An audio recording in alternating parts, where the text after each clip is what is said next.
Praise the Lord. Hallelujah. പ്രിയ സഹോദരങ്ങളെ, വിശുദ്ധ അൽഫോൻസാമ്മയുടെ തിരുനാളിന്റെ എല്ലാ പ്രാർത്ഥനാമങ്ങളും നേരുകയാണ്. പ്രത്യേകിച്ച് അൽഫോൻസ നാമധാരികൾക്ക് വിശുദ്ധ പ്രത്യേക മാധ്യസ്ഥം ഈശോയോടുള്ള സ്നേഹത്തെ സമൃദ്ധമായി ഉണ്ടാകട്ടെ എന്ന് പ്രാർത്ഥിക്കുകയാണ് കേട്ടോ. ഇന്നാണ് നാം ധ്യാനിക്കുന്നത് വിശുദ്ധ യോഹന്നാൻ ശ്ലീഹായുടെ സുവിശേഷം 1:12. അവിടെ ദൈവം നമുക്ക് ദൈവമക്കളാകാനുള്ള കഴിവ് നൽകിയതിനെ കുറിച്ചാണ് പറയുന്നത്. നമ്മുടെ കാര്യമാണ്, തന്നെ സ്വീകരിച്ചവർക്കെല്ലാം, തന്റെ നാമത്തിൽ വിശ്വസിച്ചവർക്കെല്ലാം ദൈവമക്കളാകാൻ അവൻ കഴിവ് നൽകി. അതായത് ഈശോ ദൈവമക്കളാകാൻ കഴിവ് നൽകിയത് ആർക്കാണ്? ഒന്ന്, ഈശോയെ സ്വീകരിച്ചവർക്ക്, അതുപോലെ ഈശോയുടെ നാമത്തിൽ വിശ്വസിച്ചവർക്ക്.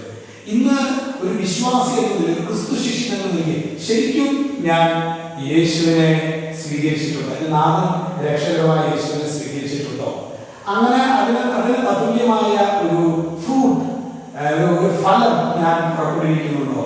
രണ്ടാമത്തെ കാര്യം, അവന്റെ നാമത്തിൽ ഞാൻ യേശുവിനെ നാമം രക്ഷകനായി സ്വീകരിച്ചിട്ടുണ്ടോ? അവന്റെ നാമത്തിൽ പ്രതികൂലങ്ങളുടെ നടുവിലും ഞാൻ അടിയുറച്ച് വിശ്വസിക്കുന്നുണ്ടോ? ഈ രണ്ട് കാര്യങ്ങൾ നമുക്ക് ആത്മശോധന ചെയ്യാം. പ്രിയ സഹോദരങ്ങളെ, അൽഫോൻസാമ്മയുടെ തിരുനാൾ ഇന്ന് നാം ആഘോഷിക്കുമ്പോൾ അൽഫോൻസ് ഈ രണ്ട് കാര്യം, ഒന്ന് യേശുവിന്റെ നാമത്തെ സ്വീകരിച്ചു, യേശുവിന്റെ ജീവിതത്തിലേക്ക് സ്വീകരിച്ചു.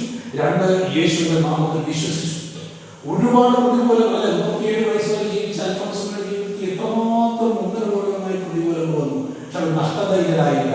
അവർ ശരിക്കും ഈശോയിൽ അടിയുറച്ച് വിശ്വസിച്ചു, ഈശോയെ രക്ഷകനായിട്ട് സ്വീകരിച്ചു.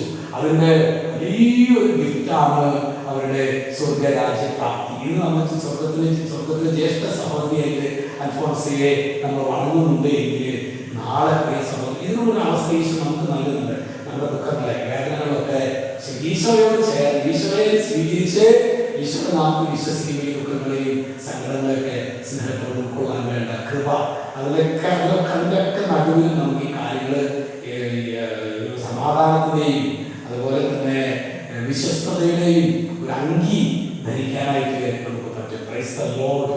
അതുകൊണ്ട് നമുക്ക് പ്രത്യേകമായി ഇന്നേ ദിവസം അൽഫോൻസാമ്മയുടെ കൂട്ടായ്മയിൽ പ്രാർത്ഥിക്കാം.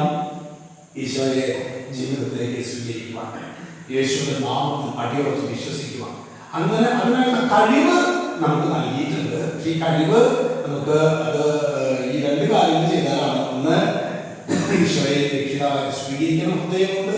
രണ്ട്, ആ നാമത്തിൽ യേശുവിന്റെ നാമത്തിൽ വിശ്വസിക്കണം. ഈ രണ്ട് കാര്യങ്ങൾ ചെയ്താൽ ദൈവമക്കളാകാനുള്ള കഴിവ് നമുക്കും ലഭിക്കും. അൽഫോൻസാമ്മയെ പ്രൈസ് ദി ലോർഡ്. ഈശോയുടെ സമൃദ്ധമായ അനുഗ്രഹിക്കുന്ന രക്ഷിതാവായ യേശുക്രിസ്തുവിന്റെ നാമത്തിൽ അനുഗ്രഹിക്കുന്ന ഇപ്പോഴും എപ്പോഴും എന്നേക്കും.